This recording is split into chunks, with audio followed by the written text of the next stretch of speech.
biar kenal saya. Kita dulu. Iya, ini ada Mbak Rizky. Dan biasanya berapa orang sih? Biasanya berapa orang? Di Persensi ada 25 orang, Mas Rizwa. Kalau di Seamaster ada 120, Prof. Satu kelas 120? Iya. Oh iya toh. Oh ya banyak ya. Saya kira dibagi 3 kelas itu cuman sedikit-sedikit ini. Rupanya banyak. Ya, oke. Jadi ini berarti udah ikut semua ya, yang banyak ini ya. Oke, saya pagi ini akan meneruskan materinya Prof. Lis. Ini sudah di-share ke Anda materi ini? Sudah, Siapa? Prof. Mbak Intan? Bantu saya ya. Iya. Sudah di-share Bu Lis semua ini? Sudah ada notifnya, Prof. Sudah ada anunya, PowerPoint-nya ya? Iya. Oke, jadi kemarin ini saya diberitahu terakhir Bu Lis sampai ke LC yang independensi.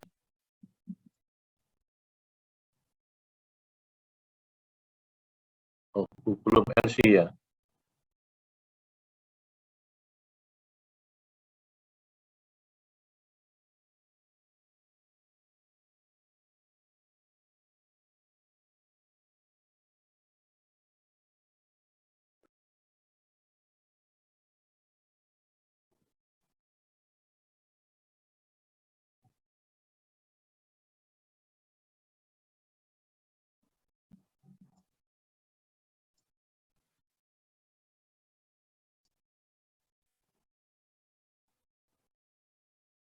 Ya, sampai di sini katanya.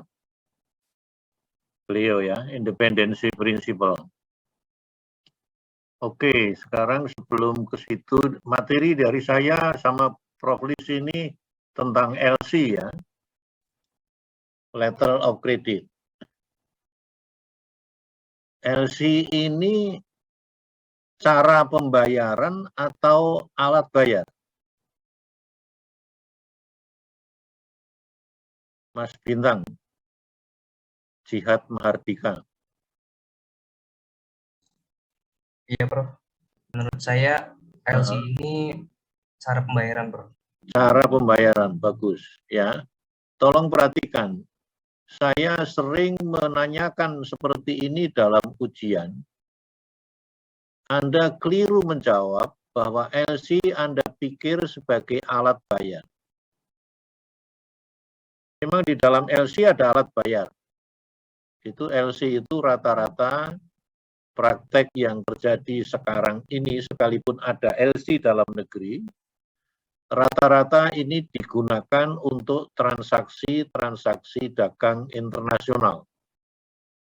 Maka masuknya di dalam materi hukum perdagangan internasional. Rata-rata digunakan dalam transaksi ekspor-impor sebagai cara bayar, bukan alat bayar. Kalau alat bayar dalam industri perbankan, dalam perdagangan Anda tahu apa alat bayar itu? Mas Alberta. Donabila, Mas atau Mbak, sorry ya. Mbak, Prof. Oh sorry ya, sorry Bet. Panggilannya Alberta atau Dona kamu? Alberta, oke. Alberta, Ya. kalau yang alat bayar di dalam transaksi ekspor-impor itu apa? Contohnya aja. Mungkin bisa ini Prof, surat berharga. Nah, iya, apa contohnya? Benar, Prof. Di materinya kan kamu ada baca itu. Nah, wesel rata-rata wesel. Ya. Bisa kalau mau cek juga boleh. Iya, Prof. Ya. Intan, kamu tahu apa itu surat berharga?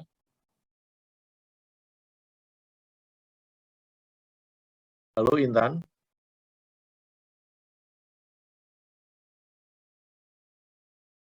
Halo?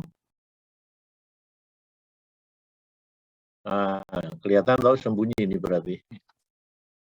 Maaf, Prof. Sinyal saya putus-putus. Oh, sekarang jelas sinyalmu.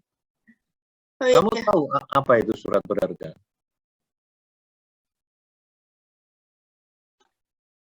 Untuk alat pembayaran, Prof. Oh, tadi kan yang sudah dibilang sama Alberta tadi kan. Iya. Nah, alat bayar itu salah satu contohnya surat berharga. Iya. Bukan surat berharga. Surat berharga itu contohnya tadi wesel. Wesel yang dimaksud Alberta itu wesel seperti yang kamu terima dari orang tua kalau kamu kos di Jogja umpamanya gitu. Kalau kamu orang luar Jogja, sekarang sih nggak zaman lagi, tetapi dalam transaksi dagang itu masih berlaku. Wesel yang dimaksudkan di sini apakah wesel-wesel yang seperti kamu terima itu? Beda, Prof. Beda. Iya. Beda. Inkan. Oke, teruskan. Wesel adalah inkas. Itu, Prof. Wesel adalah? Wesel inkaso yang dibuat untuk alat pembayaran. Itu salah satunya. Salah satunya. Ya, wesel di sini adalah wesel bank ya. Wesel bank ya sebagai surat berharga.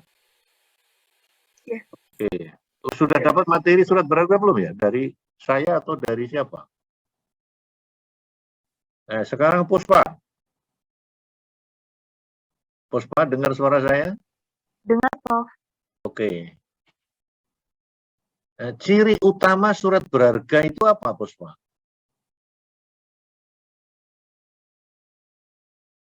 Ini menjadi penting untuk Anda tahu, makanya tidak usah malu, tidak apa-apa, sharing. Justru saya akan ajak kamu dialog seperti ini supaya kamu paham tentang transaksi dagang internasional yang alat bayarnya bisa berupa surat berharga. Ciri utama surat berharga itu apa? Berupa dokumen yang tertera namanya dengan jelas, Prof. Enggak. Andini, Ayudhya Pramesti. Ya, Prof. Nah, kamu tahu apa ciri utama? Ada 2 ciri utama surat berharga. Itu prinsip ya. Jadi kamu harus tahu semua ini. Harus luar kepala nanti. Kalau di slide tidak ada ya catatan kecilmu harus kamu buat itu. Tadi prinsip-prinsip yang tadi saya tanyakan yang dijawab oleh Alberta atau siapa tadi? Oh, si Jihad tadi itu. Cara bayar bukan alat bayar.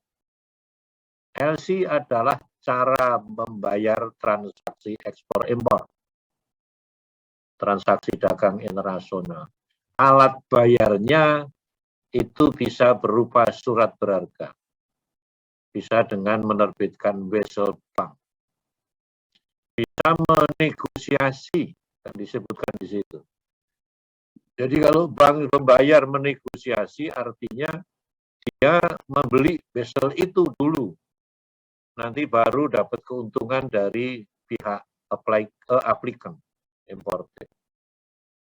Ya, menegosiasi atau hanya cukup meneruskan. Itu semua adalah cara-cara dalam rangka pelaksanaan LC. Kemudian disebut surat berharga. Surat berharga is terminologi legal yang dibedakan dengan surat yang berharga. Negotiable securities atau securities, dan yang satu adalah not securities. Dalam bahasa Belanda, waarde papier, B-A-A-R-D-E, papier. Papier itu kertas. Waarde itu itu berharga. Kertas yang berharga, kira-kira begitu. Kalau Arabiah kita terjemahkan. Lawannya adalah papieren van waarde. Nah, cirinya ada 2. Tahu enggak kamu? Mungkin salah satunya bisa diperjualbelikan ya, Prof. Nah, siapa ini? Intan? Andini. Andini. Oh iya, tadi Andini ya, sorry. Iya, itu. Jadi itu ciri utama is transferable. Dapat dijual belikan. Harus itu. Kalau disebutkan the certificate is not transferable, maka tidak memenuhi kualifikasi sebagai negotiable securities. Tidak memenuhi sebagai securities yang waarde papier. Ya, lawannya adalah not negotiable securities lah. Dapat diperdagangkan. Kalau tadi kamu sebutkan wesel, nilai wesel itu terbit atas dasar apa? Ini ciri yang pertama. Ciri berikutnya. Fadel. Tadi dapat diperdagangkan. Sekarang satu lagi, Fadel. Dari kalau atas dasar perikatan, atas dasar perikatan atau adanya hubungan hukum ya. Adanya perikatan dasar. Jangan kamu balik. Atas dasar perikatan betul. Tetapi nilai yang tercantum di dalam surat berharga itu berasal dari perikatan dasarnya. Memang atas dasar perikatan, tetapi yang dimaksudkan di sini justru perikatan dasarnya bernilai berapa. Itu pada ya. Jadi kalau kamu contohnya, kamu beli mobil saya 100 juta. Kamu bayar ke saya dengan menerbitkan cek. Cek kan nilainya 100 juta kan. Cek nilai 100 juta itu sama dengan nilai perikatan dasarnya, yaitu jual beli mobil 100 juta. Itu. Ya, jadi itu prinsip dalam surat berharga, kamu harus paham. Karena di dalam LC ini rata-rata memang wesel yang digunakan. Tetapi tidak tertutup kemungkinan nanti kalau kamu ada ini beberapa contoh LC, ya, LC yang transferable, LC yang back to back itu bisa saja dengan diterbitkan cek. Karena itu masih ada berada di dalam satu negara, baru melibatkan beneficiary kedua yang berada di negara lain. Itu bisa terjadi mungkin karena eksportir intinya atau eksportir aslinya itu bukan supplier atau nggak punya barang. Jadi dia ngambil barang dari supplier. Untuk tidak diketahui siapa yang menjadi importir aslinya, maka eksportirnya menyembunyikan itu dengan menerbitkan LC kedua kepada suppliernya. Lah, membayarnya LC kedua kepada supplier bisa menerbitkan wesel, bahkan bisa dengan cek. Oleh sebab itu, kamu harus paham itu tentang surat berharga yang dibedakan dengan surat yang berharga. Ada 3 magic word di dalam surat berharga itu, ya, saya menyebutnya 3 magic word. Karena hanya 3 klausula itu sudah mendunia. Ya, ada klausula atas nama, ada klausula atas pengganti, dan ada klausula atas tunjuk. Opnam, order, tonder dalam bahasa Belanda. Register atau by name, ya, to order, dan to bearer. Itu. Oke, itu pengantar saya ya. Prinsip-prinsip dasar yang saya harapkan Anda tahu, jangan sampai keliru kalau nanti menjawab ujian. Masih banyak itu, saya heran juga. Padahal ini sampel, ya, tapi prinsip Karena Anda sering terkecoh dengan antara alat bayar dan cara bayar.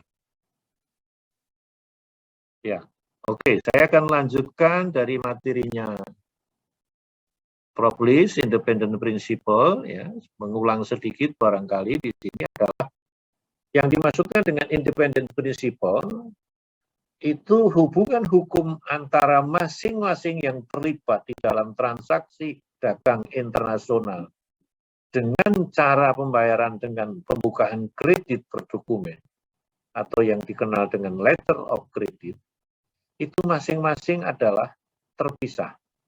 Masing-masing adalah independen. Pembeli atau importir berhubungan dengan eksportir dalam transaksi dagang ekspor-impor pemain.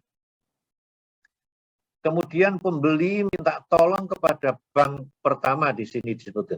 Sorry, saya belum tanya. Slide-nya tidak kelihatan ya? Halo? Terlihat, Prof. Oke, thank you.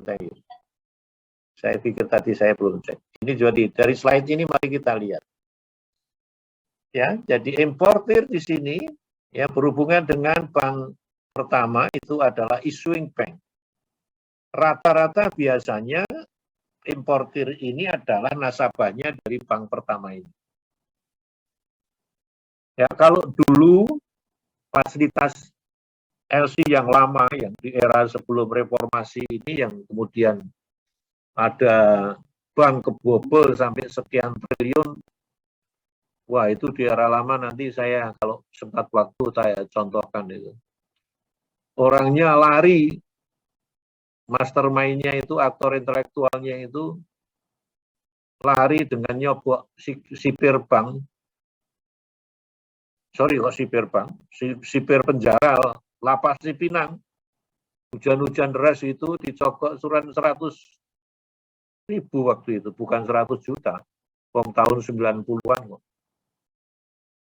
100.000 ya sekarang mungkin nilainya ya 100 juta. Keluar dari penjara ini, mastermind-nya ini, namanya Edi Tansil. Sampai sekarang nggak kecekel. Sampai sekarang. Pulang ke kampung halamannya katanya. Ya kebetulan di negara Cina sana. Lah ada teman saya dari Jogja yang kunjungan kadin ke negara Cina sana. Kemudian sampai sempat ke wilayah kadin di mana tanah kelahirannya Edi Tansil itu fotonya Edi Tansil katanya dipasang di kantor kadin di kampung halamannya. Dia sekarang pengusaha bir di sana. Memang core bisnisnya sebenarnya bir, tapi bikin perusahaan kimia di Cilegon sana, pabrik, membangun pabrik kimia, membeli alat mesin dari Jepang lewat Korea. Ya, mesinnya itu dibayar dengan LC, ternyata LC-nya dengan cara konspirasi membobol bank di mana dia menjadi nasabah di situ. Nah, itu kasus yang viral itu. Kasus waktu itu menghebohkan karena sudah akhirnya ketangkap, ini kebongkar. Ada salah seorang anggota DPR yang membongkar kasus ini. Edi Tansil masuk penjara, nyogok sipir, keluar sampai sekarang. Tidak ketemu, hilang. Hebat lah. Ya, kembali kepada independensi prinsipal. Ya, jadi pembeli dengan bank issuing bank, ya itu independen. Kemudian issuing bank dia akan berhubungan dengan advising bank atau bank korespondensinya di luar negeri, bank kedua ini. Ya, kemudian bank pertama atau bank kedua, kalau ada bank korespondensi, bank keduanya yang berhubungan dengan beneficiary, yang berhubungan dengan eksportir yang ada di luar negeri. Ya, inilah mekanisme LC. Masing-masing ini bersifat independen. Hubungan hukum masing-masing saling terpisah. Antara importir dengan penjual ada kontrak sendiri, sale of good yang di depan kuliah awal, yang Anda sudah dapat itu. Kemudian antara importir dengan issuing banknya, ya, untuk minta tolong dibukakan LC, itu kontrak tersendiri. Kemudian bank pembuka minta tolong kepada advising bank atau confirming bank yang melakukan korespondensi cabang di luar negeri, ya, itu hubungan hukum sendiri.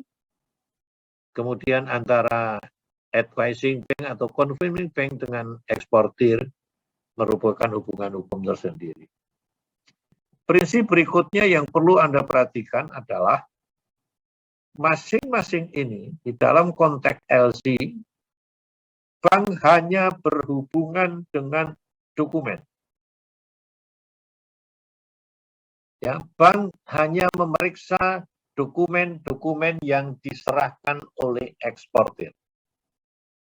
Ya, bank tidak bertanggung jawab atas barang itu benar atau tidak, barang itu tonasenya atau ukurannya atau kiloannya atau bobotnya, jumlahnya dan lain sebagainya sesuai perjanjian atau tidak. Bank hanya memeriksa dokumen-dokumen yang diserahkan oleh eksportir sesuai dengan persyaratan LC atau tidak. Oleh sebab itu, di dalam prinsip LC, pemeriksaan dokumen yang dilakukan oleh bank itu menggunakan standar pemeriksaan yang dikenal dengan reasonable care. Pemeriksaan yang hanya tertuju kepada secara formal yang terjadi di permukaan, maksudnya adalah yang tampak, ya, sesuai apa yang tercantum di dalam dokumen sebagaimana dipersyaratkan di dalam LC. Yang membuat persyaratan LC, apa yang dikehendakinya adalah applicant. Nah, ini ada kaitannya dengan persyaratan-persyaratan yang sebelumnya sudah Anda pelajari, karena slide saya sudah tahu. Ya, yang disepakati, umpamanya nanti begitu dikirim lewat laut, mekanisme pengiriman itu, ya, itu apa yang disepakati, pre and post, ya, FOB atau cuman free cost and freight dan seterusnya itu sesuai dengan kesepakatan dari importir maupun eksportir. Bank hanya akan memeriksa dari dokumen yang diserahkan oleh eksportir untuk mendapatkan pembayaran. Ya, prinsip bahwa dokumen yang diserahkan oleh eksportir harus sama dengan yang diserahkan dengan LC. Maka prinsip ini dikenal di dalam teori sebagai Trade Compliance Doctrine. Ya, strict compliance doctrine. Jadi ketat sekali itu, harus comply dengan persyaratan-persyaratan yang ditentukan di dalam LC. Jika tidak sesuai dengan persyaratan yang ditentukan di dalam LC, maka bank bisa menolak untuk melakukan pembayaran kepada eksportir. Ya, tentunya alasannya karena tidak sesuai dengan persyaratan.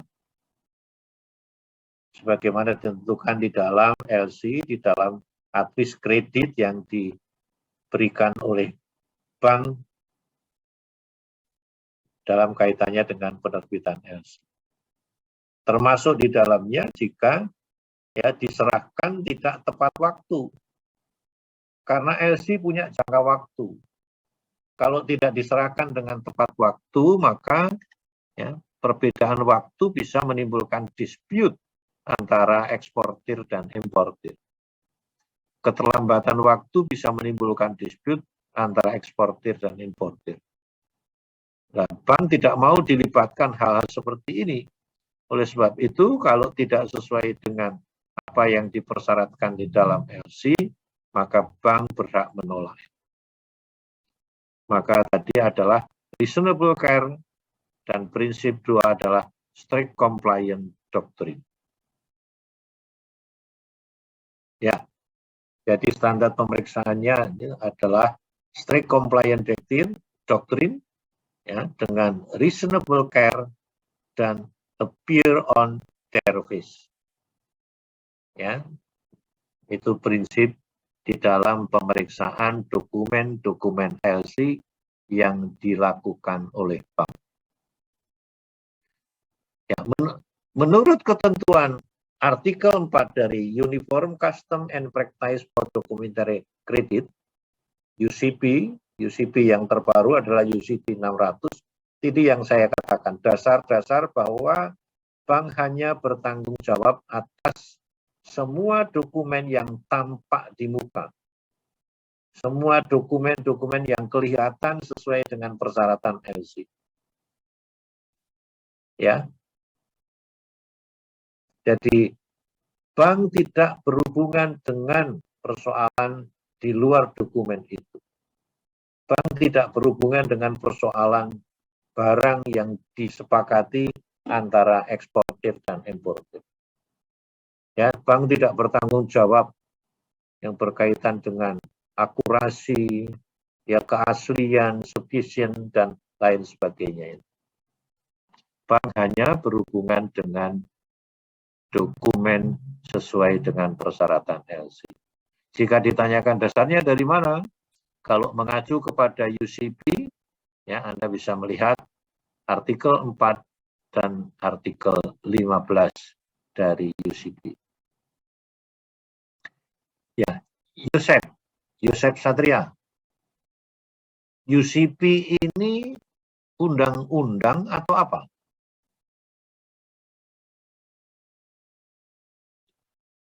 Yosep, dengar suara saya? Dengar, Prof. Oke. Yosep, UCP yang kamu tahu itu undang-undang atau apa ini UCP?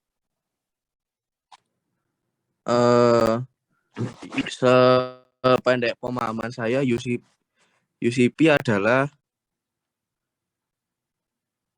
semacam undang-undang Prof atau perjanjian internasional. Ayo.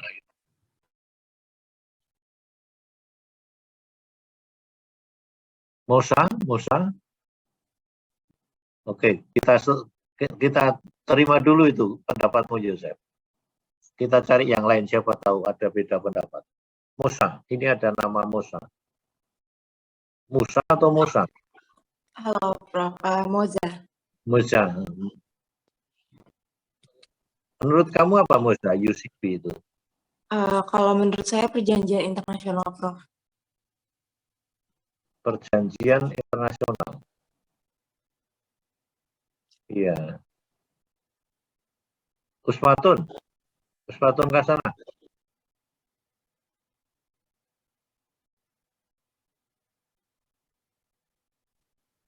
Iya, Prof. Yang kamu ketahui UCP ini apa? Uniform Custom and Practice for Documentary Credit. Jadi LC ini rujukannya, aturan-aturan yang berkaitan dengan LC itu rujukannya, aturannya ada di UCP itu. Apa itu UCP? Pedoman daripada LC itu, Prof, mungkin. Mungkin lah. Aku tanya. Pedoman umum dari LC itu sendiri. Iya. Nah, ini perlu Anda perhatikan lagi. Ya, Yosep, tadi ada kamu sebut semacam undang-undang. Ya. Iya, Prof. Mosa tadi menyebut pedoman ya. Ya, dari definisi atau dari pengertiannya aja kamu harus paham ya. Uniform custom. Custom yang uniform. Custom yang berlaku umum. Terhadap siapa? Ya, terhadap para pedagang atau terhadap perdagangan internasional yang dilakukan oleh para pedagang lalu dijadikan kebiasaan, lalu kebiasaan itu dijadikan dokumen code of conduct. Ya, kebiasaan ini diformulasikan, ya, dijadikan aturan dagang bagi mereka, ya, yang bersifat uniform. Nah, orang kalau berdagang kemudian menggunakan LC, ya, kemudian LC itu menundukkan diri kepada UCP, artinya eksportir importir itu sepakat nanti cara pembayaran dengan pembukaan kredit berdokumen, kalau ada dispute ukurannya adalah UCP loh ya. UCP itu berangkat dari dulu kebiasaan internasional di antara para eksportir importir, kemudian dijadikan conduct, dijadikan code of conduct. Jadi semacam undang-undang boleh, Yosef. Tetapi yang jelas itu apa? Itu kebiasaan internasional yang dijadikan ketentuan oleh para pedagang itu dalam transaksi dagang internasional. Maka UCP ini kan berkembang, kan, berubah-ubah. Berlangsung apa sudah sejak tahun 1933 nanti. Kemudian berkembang UCP maksudnya itu, ya, dari poin-poin yang dijadikan code of conduct ini kemudian diupdate terus. Yang terbaru sekarang masih UCP yang aneks atau nomor yang 600. Ya, uniform custom ini harus paham ya. Ya, uniform custom. Jadi semacam undang-undang boleh atau semacam ketentuan. Code of conduct menyebutnya dalam teori LC seperti itu. Ya, jadi kembali persyaratan material tidak bertanggung jawab. Sekarang ya, ini variasinya banyak. Ini hanya yang prinsip-prinsip saja. Ya. Variasinya banyak. Ada revocable LC, ada irrevocable LC, ada anticipatory atau dikenal dengan red close LC. Kemudian ada backback LC, ada transferable LC, ada standby LC, dan ada revolving LC.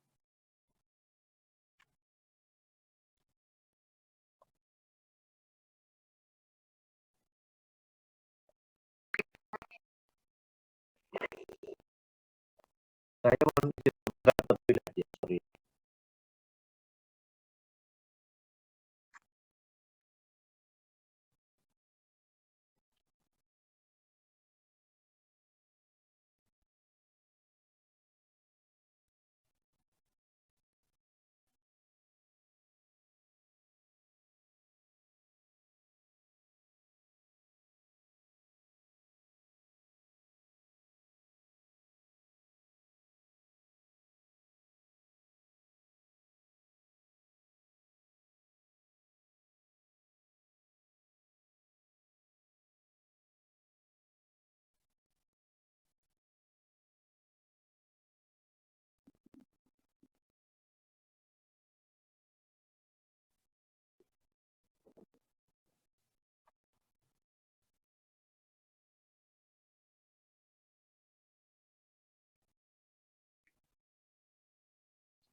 Revocable LC sering dilawan dengan irrevocable LC.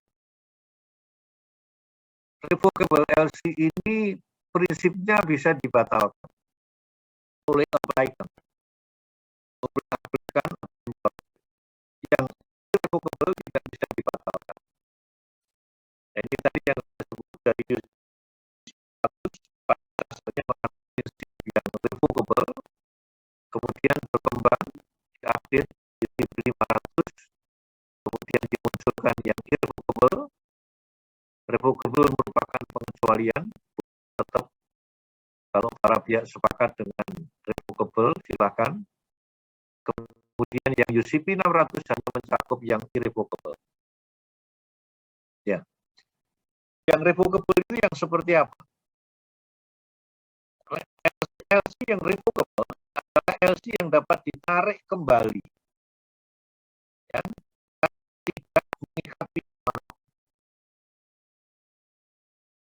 risiko saat barang dalam perjalanan dikirim, yaitu dalam praktek, ya sebelum dokumen LC diserahkan oleh eksportir kepada advising bank atau confirming bank, LC dapat dibatalkan.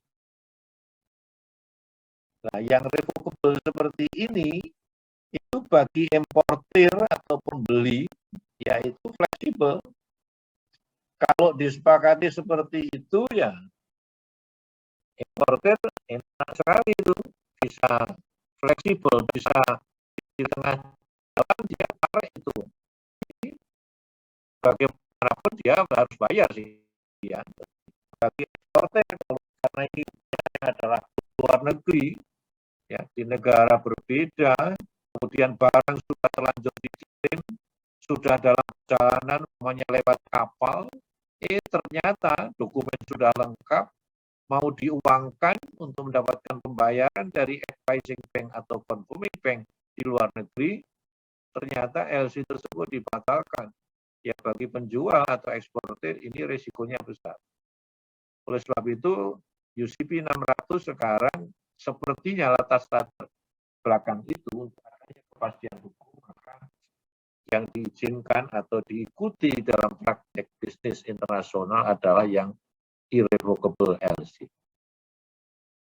Yang irrevocable LC itu adalah issuing bank berjanji bahwa LC yang diterbitkan itu tidak dapat ditarik, ya, tidak dapat dibatalkan.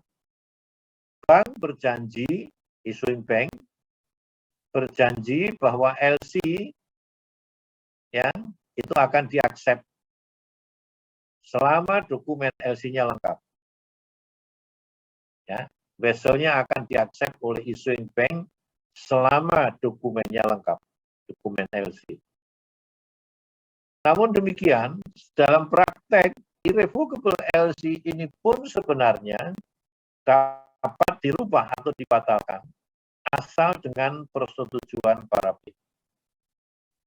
Kalau Anda mempelajari yang dulu dari sale of good, ya, Anda mempelajari dari sale of good yang dulu yang sudah pernah Anda dapat kuliah, ya, itu kan tetap menganut asas kebebasan berkontrak. Ya, tetap menganut asas kebebasan berkontrak. Oleh sebab itu, ya kalau toh mau dibatalkan atau diubah, tetap saja boleh asal atas persetujuan importir maupun eksportir. Ya, kelemahannya irrevocable LC bagi importir dianggap kurang fleksibel. Namun bagi eksportir, dia akan memperoleh kepastian hukum. Ya, dengan irrevocable LC. Begitu dokumen lengkap, kemudian eksportir menerbitkan vessel diaksep oleh advising bank atau confirming bank di negaranya, eksportir dapat pembayaran, kemudian advising bank atau confirming bank dia akan reimburse kepada issuing bank, pembayaran dari issuing bank, kemudian dari dokumen itu semua issuing bank akan memberitahukan kepada importir, barangmu sudah dikirim, ini dokumennya sudah ada, oke silakan you bayar apa yang jadi kewajibanmu kepada bank. Kemudian dari dokumen itu diserahkan kepada importir yang akan dipakai untuk mengeluarkan barang-barang itu dari dokumen pengapalan, dari dokumen pelabuhan. Itulah mekanisme LC. Kemudian berikutnya, yang jenis berikutnya adalah yang dikenal dengan red close LC. Ada yang dalam teori disebut anticipatory LC. LC yang memberikan pembayaran di muka. Jadi di dalam praktek ada kemungkinan seorang eksportir itu tidak punya uang. Atau kalau toh punya uang tidak cukup. Sementara barang yang dipesan oleh importir itu dia tidak bisa sediakan sendiri. Dia memerlukan bantuan dari supplier di negaranya eksportir untuk menyiapkan apa yang diminta atau menyiapkan apa yang dibutuhkan oleh importir tadi. Jika terjadi keadaan demikian, kemudian eksportir meminta kepada importir untuk menerbitkan red close LC, ya, dan disepakati, maka itu akan menguntungkan atau membantu eksportir untuk bisa mendapatkan dana paling tidak sebagai down payment atau advance payment yang diterima oleh eksportir.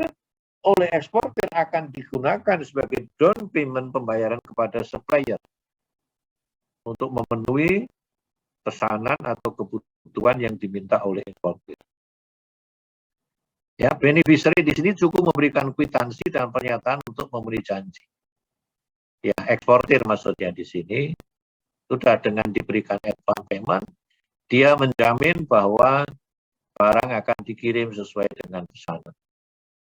Sisanya bisa dicairkan dengan menyerahkan dokumen yang ditentukan dalam LC. Ya, sisanya demikian. Yang tadi saya sampaikan kasus editansil itu begini. Semula adalah hanya revocable LC yang dikenal dalam praktek Usen LC. LC yang biasa, ya, revocable LC waktu itu. Nah, sudah disampaikan kepada eksportir yang ada di Jepang, tolong barang dikirim, saya sudah menyiapkan LC untuk kepentingan Anda. Silakan, ini melalui bank waktu itu, Bank Pembangunan Indonesia, Bapindo, di Jakarta, di Indonesia. Kemudian betul, ya, di dalam informasi itu, barang sudah dalam perjalanan. Barang sudah dalam perjalanan dikirim dari Jepang melalui Korea. Advising bank-nya ada di Korea Selatan. Begitu dikatakan barang sudah dikirim itu, kemudian editansil minta kepada Bapindo, tolong deh bantu saya dari fasilitas LC, itu dia ngambil fasilitas kredit. LC-nya ini dibiayai dari kreditnya Bapindo atas permintaan dari editansil. Tentu dengan jaminan-jaminan. Jadi editansil di sini memanfaatkan uang bank, mendapatkan kredit, dipakai untuk membayar transaksi ekspor-impor, mesin pabrik yang dia pesan itu, ya, mendapatkan fasilitas kredit, kemudian diterbitkan LC. Apa yang terjadi? Disebutkan ini barang sudah dalam perjalanan, tetapi partner saya, eksportir minta ada advance payment dari saya. Tolong deh, dari Usen LC bisa dirubah menjadi red close LC. Nah, itu terus terang terjadi waktu itu kasusnya atas kategori C seorang jenderal di era Orde Baru waktu itu yang sangat powerful, ya. Kemudian dari kategori C itu disampaikan kepada Direktur Bapindo ini, dari Direktur Bapindo disampaikan kepada Bapindo cabang di Cikini atau mana itu, ya Cikini, kemudian minta untuk dicairkan, diizinkan. Kenapa disebut red close LC? Karena LC itu kemudian diberikan tanda tinta merah gitu, nyilang, miring, ya, tinta merah miring di dalam LC itu, yang semula LC normal biasa, kemudian ada tinta merah disilang miring begitu. Itu menunjukkan bahwa ini adalah red close LC. Konsekuensi dari red close LC itu barang belum sampai di pelabuhan tujuan, ya, advising bank atau confirming bank sudah boleh membayar kepada beneficiary, kepada eksportir. Kalau ada konfirmasi antara eksportir dan importir, ya, maka kalau itu fasilitas kredit, apa yang terjadi? Kredit sudah uang dikeluarkan, tetapi barang tidak sesuai dengan pesanan, barang tidak sesuai dengan kenyataan, dampaknya apa? dampaknya ya kredit tidak akan kebayar, kreditnya macet. Itu kasus Bapindo yang waktu itu marak rame, jadi PT-nya namanya Golden Key Group. Kalau Anda mau baca di buku saya, Bunga Rampe, saya bahas itu.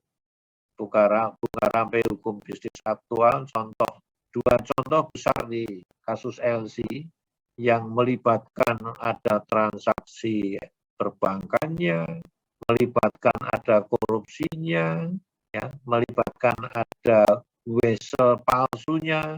Kalau Anda ingin mendalami, silakan Anda baca di buku saya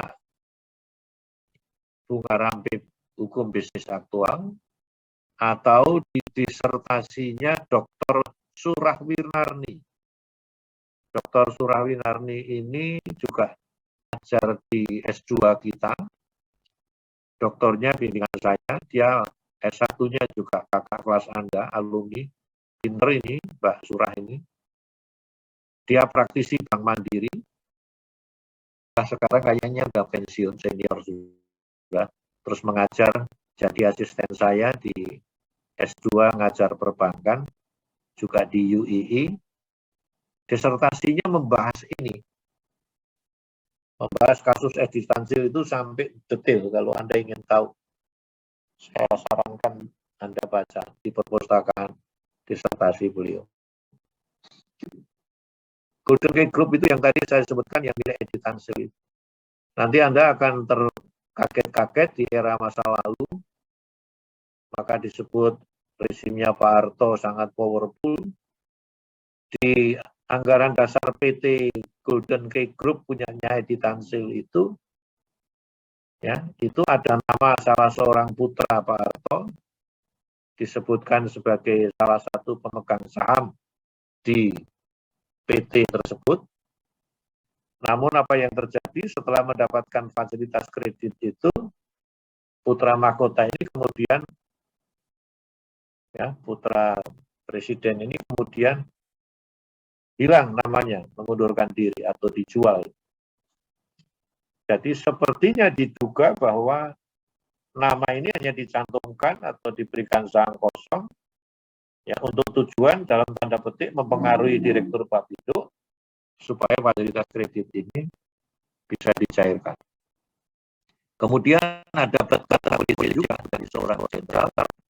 Kata politiknya ya normal, bunyinya umpamanya tolong Indio, teman saya ini kalau bisa dibantu. Pada saat itu kata politik bunyi seperti itu, rata-rata diterjemahkan sebagai tolong beri. Bunyinya normal kalau dibantu, maka kata politik seperti itu dampaknya dari yang diberi kata politik dulu tidak ada apa-apa. Sekarang barangkali kalau kena KPK bisa kena penjara dan sebagainya. Tapi dulu tidak. Ya, tolong dibantu. Saya normal aja karena itu teman saya. Ada nama putra presiden di situ, keluarlah kredit. Tapi kredit tidak dipakai oleh sesuai dengan pernyataan. Nah, berkaitan dengan dokumen tadi itu, yang tadi kan sebenarnya hanya berhubungan dengan dokumen, tapi reasonable, ya, reasonable karena ternyata disimpan. Apa yang terjadi? Di dalam dokumen kredit pembukaan LC itu, Edi Tansil itu menyebutkan itu terjadi apa? Yang terjadi realnya hanya sekolah dasar. Hanya lulusan sekolah dasar, Anda bisa bayangkan. Tapi memang jago ya kalau kita bicara dari saudara-saudara kita di dalam komunitas yang keturunan Chinese, ya, saya harus katakan bahwa talenta dagangnya memang sangat kuat.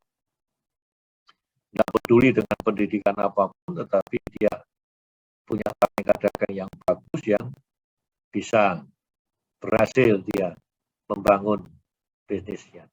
Ada yang benar, tetapi ada yang tidak benar.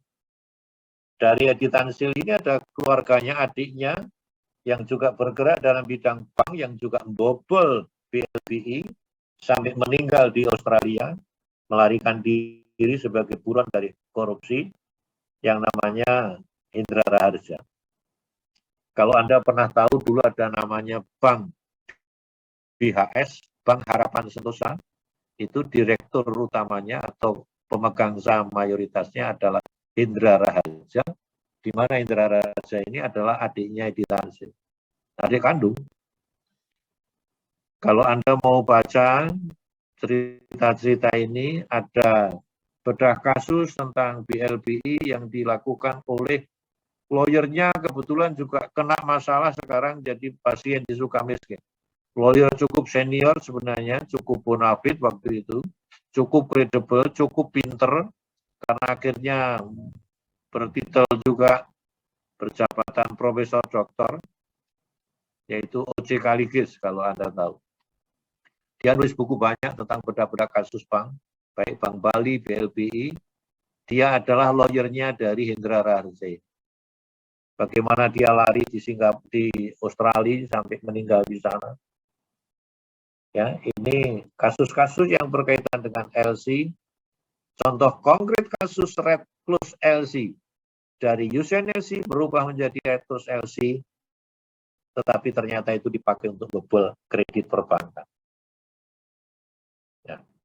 Disebut Red Plus karena tadi saya katakan ditulis ada klausulanya dengan tinta merah pada LC, tentunya berdasarkan permintaan importer.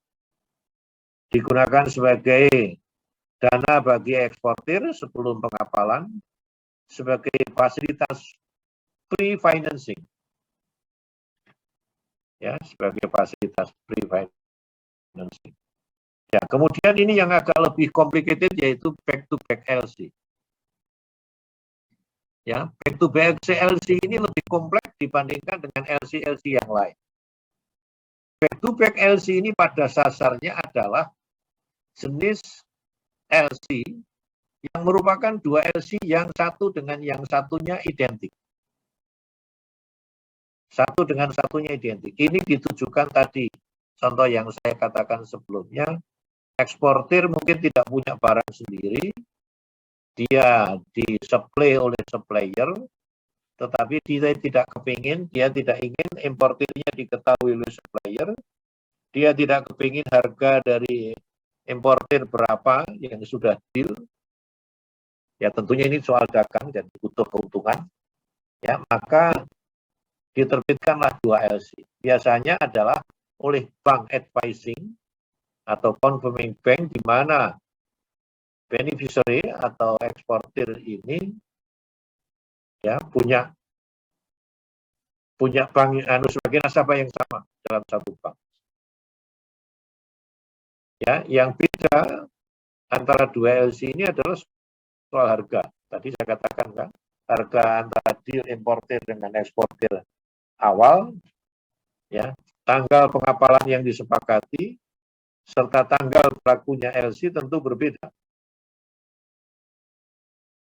Nah, jenis LC back-to-back ini digunakan dalam hal ini tadi.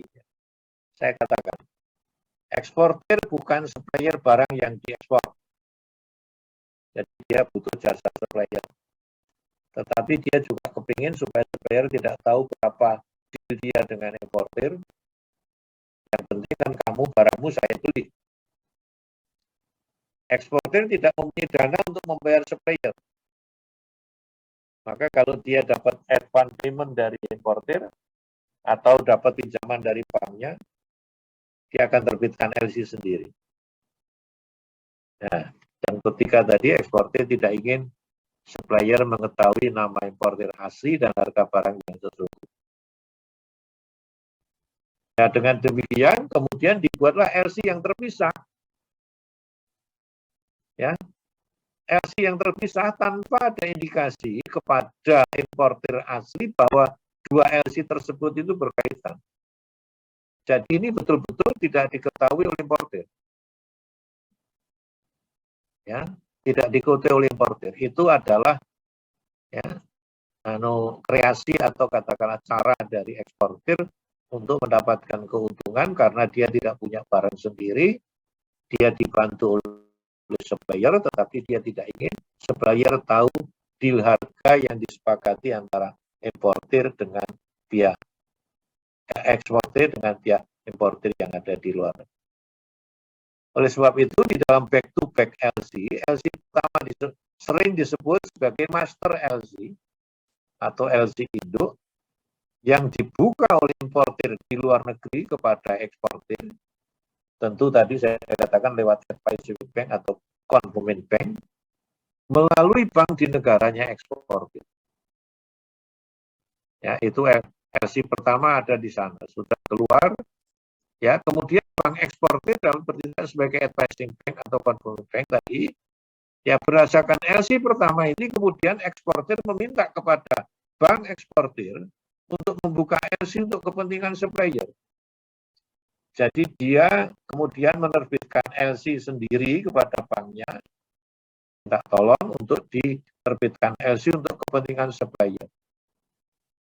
Syarat-syaratnya sama, yang beda tadi itu, harga, jangka waktu pengapalan, ya, harga, jangka waktu pengapalan, sama siapa yang menjadi importer. Dalam LC kedua, eksportir ini menjadi apa? Menjadi importir, seolah-olah begitu. Ya, dalam hal ini eksportir bertindak sebagai pembeli, jadi seolah-olah dia importir. Supplier sebagai beneficiary. Ya, jadi di dalam back-to-back LC itu harus seidentik mungkin. Dua LC harus seidentik mungkin. Dalam membuka LC kedua, bank pembuka LC yaitu bank eksportir harus yakin bahwa syarat dari kedua LC, ya, bahwa syarat dari kedua LC itu perbedaannya hanya ini. LC pertama konpartinya importir, LC kedua eksportir. Ya, beneficiary-nya di LC pertama eksportir. Ya, LC kedua beneficiary-nya importir. LC kedua itu eksportir kan menjadi importir atau menjadi pembeli tadi. Jumlah dan harga, ya LC pertama tentu lebih tinggi karena eksportir kan butuh keuntungan. Tanggal pengapalannya, ya, dari supplier ke eksportir tadi LC kedua harus lebih cepat. Harus cepat tujuannya apa? Nanti kan akan dikapalkan lagi oleh eksportir untuk kepentingan importirnya di negara lain. Berlakunya LC. Nah, untuk LC kedua ya hanya beberapa hari. Beda dengan berlakunya LC bagi LC induk atau master LC. Kemudian bank pembuka LC kedua harus dalam posisi menguasai seluruh transaksi yang ada. Nah itu tadi saya katakan kalau tidak seperti itu nanti resikonya kalau tidak menguasai seluruh transaksi, ada dispute, banknya bisa rugi, tidak kebayar. Apalagi rata-rata dalam praktek hal seperti ini biasanya berkaitan dengan fasilitas kredit yang diberikan oleh bank. Ya, oleh sebab itu tadi saya katakan pada umumnya itu dilakukan oleh bank yang sama.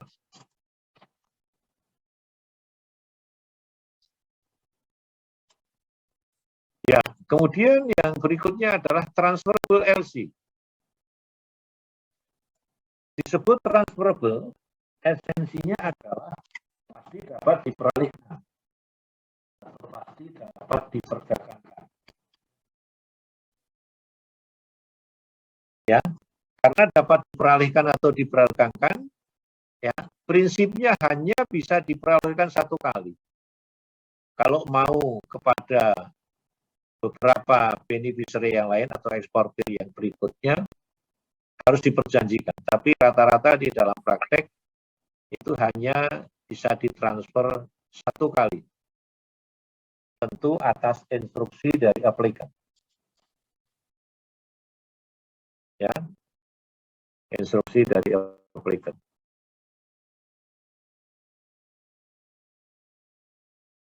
Syarat transfernya harus sesuai dengan LC asli.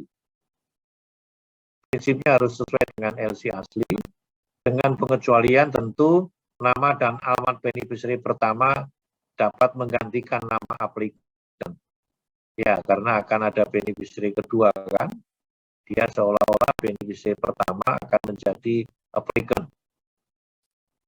Nilai LC dan harga tentu berbeda, ya, atau dikurangi untuk memberikan margin keuntungan. Mirip dengan back to back sebenarnya. Jangka waktu pengembalian dapat diperpendek.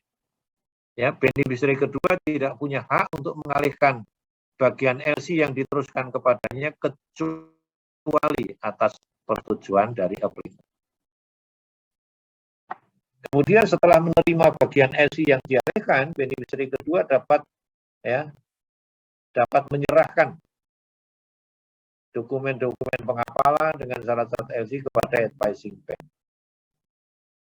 Ya, tentu untuk menerima pembayaran atau dinegosiasi oleh advising bank atau vesselnya diakseptasi.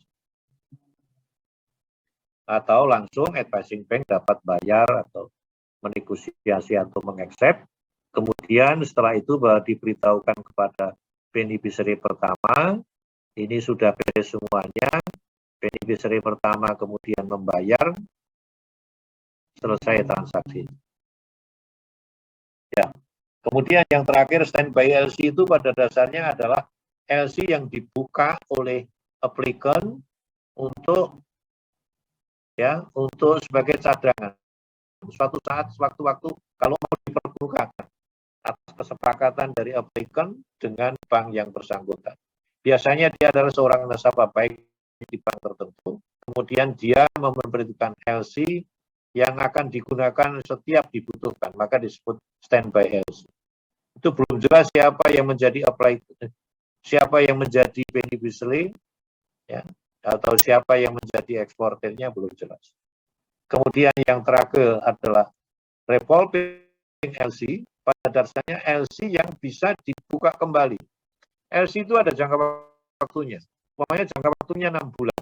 LC ini kan dokumen alat pembayaran untuk transaksi ekspor-impor dengan jangka waktu umpamanya 6 bulan.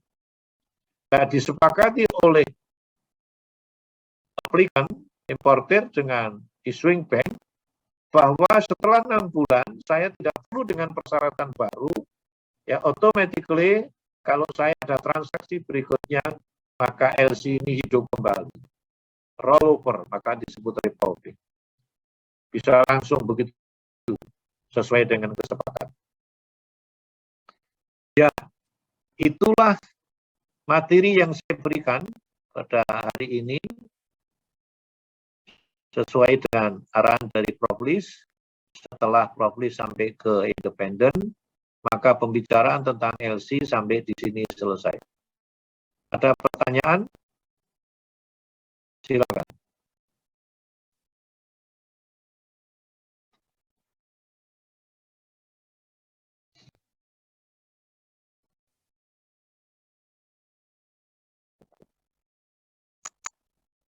Tidak ada. Oke, kalau tidak ada, Anda baca buku apa ya? Yusuf Al-Rasid. Yusuf, kamu baca buku tentang LC? Pak, saya tidak membaca